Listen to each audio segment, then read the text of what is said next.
channel. Today I'm here to do one of your favorite videos to watch, and that is a book haul.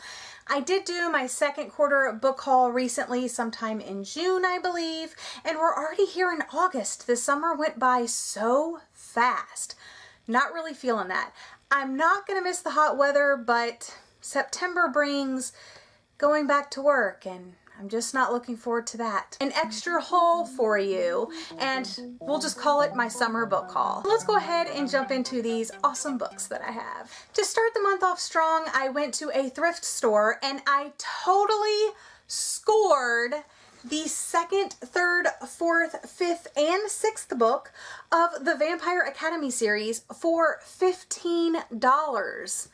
All of these $15. And I already had the first book, so now my collection is complete and I hope to read these, marathon these very soon. The books include Frostbite, Shadow Kiss, Blood Promise, Spirit Bound, and Last Sacrifice, all by Rochelle Mead. I've also been super lucky at the thrift stores lately, like finding books for super discounted that I've wanted, and one of those of course is Flesh and Blood by Patricia Cornwell. It's part of her Kay Scarpetta series, and I believed it was published in 2014. I got this for $3, you guys, and it's in excellent condition. I love doing books for trade on Twitter, and I found a book that I wanted, so I made a swap, and I got The Evolution of Mara Dyer by Michelle Hodkin, the second book in the Mara Dyer trilogy, and I'm really excited about it because it was basically free. This next book has been on my wish list forever, and I got this book for a whopping $1, you guys. The bargains were really with me this month, and that is Between the Devil and the Deep Blue Sea. I have heard nothing but great things about this book. It will be the first time I have read anything by this author, and that cover though. My dermatologist just called. My appointment is on Wednesday at 9:30. Wednesday 9:30, dermatology appointment. And I am recording, so let's get back to it. The next book I picked up on a whim, it was $1, and it's written by an Australian author, which I don't think I've read a lot of Australian authors before, but it has to do with adventure, and the cover was very summery, so I decided to give it a go, and that is Love with a Chance of Drowning, and it just has a life jacket on the front. It's a really fun cover. I did post a picture of this on my Instagram because totally Instagram worthy. I did receive some packages from my secret sister from round 4, and of course these were all free because she gifted them to me, and I loved them all, so I want to share them with you. This Secret Garden she got me. This is the Penguins Thread edition. I have been wanting all of the Penguin Threads editions forever.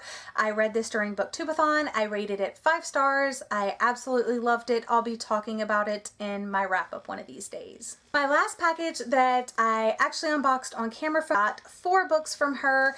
I got this Whodunit Mysteries, a little puzzle game book. I got Agatha Christie's And Then There Were None. I got a Nancy Drew Mysteries Mysterious Letter book, and this cover is just so pretty. It's so pretty. And then she also sent me this by Gretchen McNeil. It's called 10, and it's 10 Teens, 3 Days, 1 Killer, and it's a mystery whodunit. Litfuse Publicity Group sent me The Things We Knew by Catherine West. I have read and reviewed this, and I really enjoyed it. It was set in Nantucket, and it tells the story of a family that's kind of down on their luck, and there's some medical things going on with their father, and they may have to sell their estate, but they don't want to, and it's just, it has a lot of great family dynamics, and there's a little bit of romance and a little bit of mystery, and it's just a really great book. My review will be coming on my blog later this month. From Blogging for Books, I received Still Here, so I have to read and review this one really soon, but it's basically about 4 females immigrating to New York, and it kind of reminded me of like the female version of A Little Life. Not that I want to compare it to A Little Life, but that's what it made me initially think of when I requested it. And the intertwined lives of 4 immigrants in New York as they grapple with love and the challenges of a new home and the absurdities of a digital age. And it's 4 friends. They met in Russia during their school days, and so it just kind of gave me those vibes, and I know they'll be dealing with like totally different things, and it just, the 4 friends, immigrants, friends forever, New York, I don't know.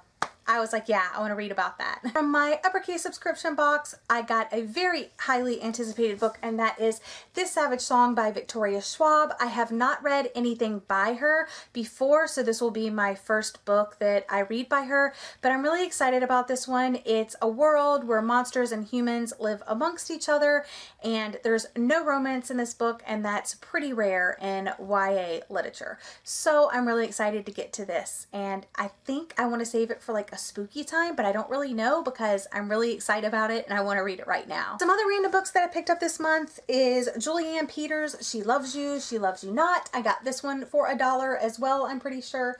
And I read Luna back in June, and I really did enjoy the writing style, even though the story wasn't like perfect. I liked the subject matter that she tackled, and I'm hoping that I like this one as well. Also got One True Loves by Taylor Jenkins Reid. I actually got this for my secret sister last round, but she couldn't wait and she bought it for herself. So I just kept this copy, and then she got herself her own copy, and then we read it kind of around the same time, and I loved this book, you guys. It was so good. So good. This tells the story of Emma and Jesse. They get married, and on their 1-year wedding anniversary, Jesse is going on assignment and his helicopter goes down and he is missing, presumed dead.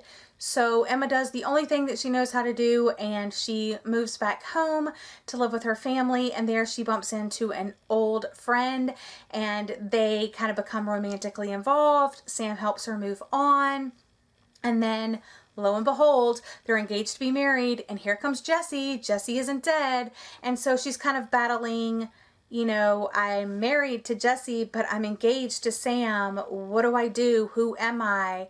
Who's my one true love? And it's just a really good story, and I totally cried, you guys. So good. I also picked this up, and that is Let Me Wake, and this was on my TBR for a booktubeathon, but I didn't get around to reading it. It would have been my 7th book, but this was formerly titled Lucid. So whoever commented on that video that said, oh, I read Lucid by them and I really loved that, that's this book. So I guess it just got a new cover, a new title. I'm not really sure why that happens sometimes, but I'm really excited about it because it sounds really good. And like I said, I got it for $1. So also recently picked up A Dear Daughter by Elizabeth Little. This is a book like a year ago. It was like on my wish list for like a while, and then I just was like, I'm probably never gonna get it, but I know that Nana at SES Reads read it, and I'm gonna have to go back and watch her review of it. But I ended up finding this in the bargain price section for like $5.98, and I figured now is the time to snag it. Also picked this up on a whim, and I have heard so many things or references to this book, and I'm a little scared to read it, to be honest. And my husband has talked to me about this book, and this is one of those books that like come up in conversation or people reference it when they're talking about other books, and you never feel in the know unless you've read it. And I feel like if I read this book, then I'll be in the know, and this is like gonna be one of those smart books, and that is The Screwtape Letters by C.S. Lewis. So this is a classic. I'm pretty sure it's considered a classic.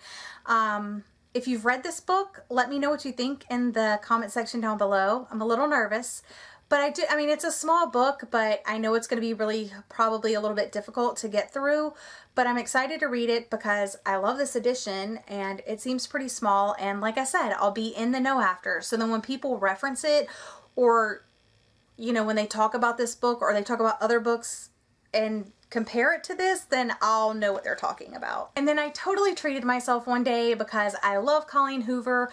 I haven't loved all of her books, but I appreciate her writing and the stories and the characters, and so I picked up her newest release, It Ends With Us by Colleen Hoover, on release day. I rarely do that, but this cover, her writing, the fan base, the Instagram pics, yes, all of that. Just the one you love the most is the one that can hurt you the most. That's all I'm gonna say. Haven't read it yet, but I'm ready for all the feels. And then my recent unhaul that I posted on Wednesday, if you happen to have missed that, I will link it in the cards section for you. But I unhauled some books. I think I had about 10 books that they took and 15 books that they did not take. I ended up getting like $66.25 from them, which is amazing. And I think I have, I don't know, I still have quite a few credits there, money. I think I have like over $100 in credits still at that store. But I picked up 4 books and I'm going to go ahead and share them with you. So the first one I got is the newest release from Patricia Cornwell, Depraved Heart, and this is the one that she published in 2015. So I think I have every book in the series now, except for like the standalones for the first, second, third book, because I just have like a bind up of those and I really want like the standalones, but I think this completes my collection.